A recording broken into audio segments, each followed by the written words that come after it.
I'm Owen Bigland. This is the Inside Edge video blog. Okay, I want to talk about a couple of tax updates here that have been in the news lately that I wanted to make you guys aware of. One of them, as far as the BC speculation tax goes, which is, as I've often called it, we've already got a speculation tax in place. It's called capital gains tax, but this is just straight up envy tax for people. But if you remember, I told you that there are a number of stratas in British Columbia that do not allow rentals. Especially in areas like New Westminster. There's a lot of them in Richmond. Downtown Vancouver doesn't have a lot of that. Although some stratas in downtown Vancouver have a rental cap. They might have 100 units and only allow 10 to be rented at any time. But I told you that with the BC speculation tax, there was a lot of owners that had bought properties and we're using these part-time as second or third homes. They're not speculators by any means. Some of these homes have been in the family for decades. But even if they did want to put a tenant in these, which they didn't want to do because they use them throughout the year, they weren't able to because the strata doesn't allow rentals. And I had said that, this is going to create a major showdown down the road. Well, the BC NDP, Carol James, just announced that, they're going to give an extension to these people, which was expected. They're now going to extend it out another year. It was supposed to start this year, January 1st, 2020. They're now extending it to December 31st, 2020. And that's not surprising because this is a real quagmire for the NDP. And, we'll see what happens with this. I think, stratas are going to fight this tooth and nail because if you watch some of my earlier blogs on this, stratas put these rental caps in place or rental restrictions for a reason. It's voted on by the owners. And there's pros and cons to this, of course. I've done many blogs on rental restrictions, but we'll see where this goes in the future. But for now, the NDP has blinked. And they've extended it for another year. I'm hearing rumblings, as I blogged about last year, about how they want to change how the Strata Property Act is written and to remove rental restrictions entirely. And again, that's going to probably bring up a big fight with a lot of these stratas as well. So this could be a real mess. I could see litigation and this going to court and extended for indefinitely here. We'll see where it goes. Another thing I want to tell people here. Every year we have a lawyer a couple times a year that comes into my office and they'll talk about some things that we should be aware of as far as legal things that are going on in real estate. And this one I've been meaning to talk about for a while here. And I want to make sure people realize this, that if you are in the market for buying a condo and the condo is less than a year old, you're buying it from the owner. You're not buying it from the developer. It's not a pre-sale. So this unit has been completed on and it's on the market, which happens a lot. People will complete on these units, pay the GST to the government, take the keys and then list it. And that's actually the best way to do it. Selling an assignment is difficult these days. It's not tangible. The better way to do it is, in my opinion, the way I've always done it, is to close on it, have my seller close on it, and then we'll list it. The even better way, though, as you can, is to try and hang on to it for a few years. Use it as your principal residence and get the principal residence exemption. Because a lot of times they bought these things 2 and 3 years prior. They've already got a ton of capital gain in it by the time they get the keys on it. But I want people to be aware of something here that is extremely dangerous. And this is, if you are buying a condo that is less than a year old, Revenue Canada now, if you can believe this, is double dipping people on the GST. In other words, they are going after people. Let's say the condo is 3 months old. The owner has never lived in it, or even if he has moved into it for 2 or 3 months, is now selling it less than, and it has not lived in it for a year. Revenue Canada is going back on these, auditing a lot of these transactions and hitting the new buyer for the 5% GST. So in other words, they're collecting GST twice. So this is why you want to have an experienced realtor working for you who is aware of these things and can mitigate you having to pay that by writing in some clauses into the contract. I've already had 2 of these in 2019 that I've represented the buyer on, and we've written it into the contract. But I've heard several stories now where they didn't do that. The buyer buys the condo, 6 months later, he gets a letter from Revenue Canada saying you owe us $38,000 in GST. And of course, it's a huge surprise. What are you talking about? I bought it from the seller who had already paid GST when he took the keys on it.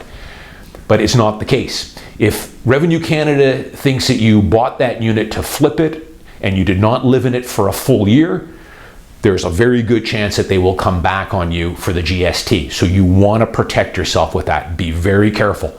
Anytime you see a condo that's less than a year old, especially if that owner, the seller, has never lived in it or doesn't look like he's made it his principal residence for more than a year, you need to protect yourself on the contract to purchase and sale. Final thing I'll just talk about.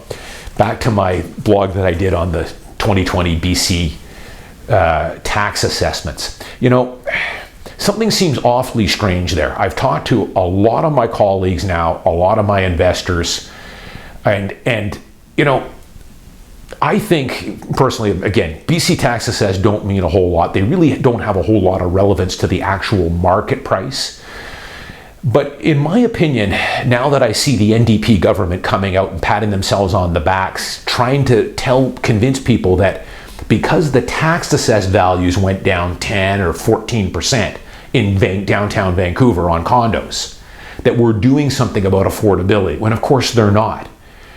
You know, I did a deeper dive into areas like Mount Pleasant, and I told you Mount Pleasant condos were down around 13%, which does not make any sense because Mount Pleasant, as you know, in Olympic Village has been an incredibly strong market the last 5 years. And prices are definitely not down anywhere near 13% on one bedroom, one and den and 2-bedroom condos in that neighborhood. Not even close. Maybe 3 to 4% maximum. And that was all picked up at the end of 2019. But of course, the tax assess comes out as July 1st, so they missed that. And that's fine. But being down 13 to 14% is incredibly odd to me. I've been in this market for 33 years. And talked to a lot of my old school colleagues that have been in this business longer than I have, and none of us can figure this out. Why this dramatic drop? The only thing that we've all come to the consensus is this is just a NDP ploy. It is. It absolutely is. They're clutching at straws here. It's the only way that they can try to make it look like they're doing something on affordability and bringing prices down when they absolutely are not. Have a look at what the sold prices are of condos in Mount Pleasant. They are not down 13 and 14%. They're down maybe 2 or 3%. But you see, Vancouver East Side, kind of an area that they want to concentrate on. We can point to Mount Pleasant and we've dropped the prices 14%, and you see we're doing what we told you we would do with all our envy taxes. But it's very strange. But again, folks, don't worry about it. BC assessed values have very little bearing on the actual sold price. Of course, though, as a listing realtor, it's an old joke with my dad and I and some of the old-time realtors that I associate with that have been in this business for 40 and 50 years. You know, when I'm a listing realtor, you know, when tax assessed is in my favor, in other words, if I've got a home that's listed below tax assessed, doesn't that mean anything? But, you know, when my home is listed above tax assessed, which it is for 2020, all my listings this year for condos are going to be way, way above tax assessed. A typical one bedroom, I'm going to be listing at 50, 60K above assessed value. And I've already had some sales that are already 50, 60K above assessed value. But when it's not in my favor, like it's going to be in 2020, of course, the realtor is going to come to me and say, hey, you've got this listed at 740, but it's tax assessed at 630. But of course, I'm going to tell them, you know, listen, doesn't mean anything. Do your homework on this. Go look at the comps. That's all that matters. Take a look at what's sold in this building in the last 6 months, the last 3 months. But very strange. But that's the NDP government. I'm pretty convinced of it. You know, the assessment authority is supposed to be independent, but let's face it, I think they had a message come down that go a little more heavy-handed on the reductions this year. But I've dug pretty deep here. 14% in the West End down. There's no way.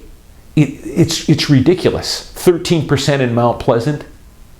The numbers don't add up. And I think anyone that owns a home, feel free to comment here. You tell me where those tax assessments are and how they relate to what's been selling in your building or in your neighborhood. And they are so far off. I think it was just anything that this government can grab onto. And Selena Robinson patting herself on the back saying that, see, we're doing something. She has no clue, this lady. She thinks she's trying to tell you that assessed values are what things are going to sell for, and they have no bearing. None. Anyways, we're living in some strange times. I'm Owen Bigland. As always, see you next week.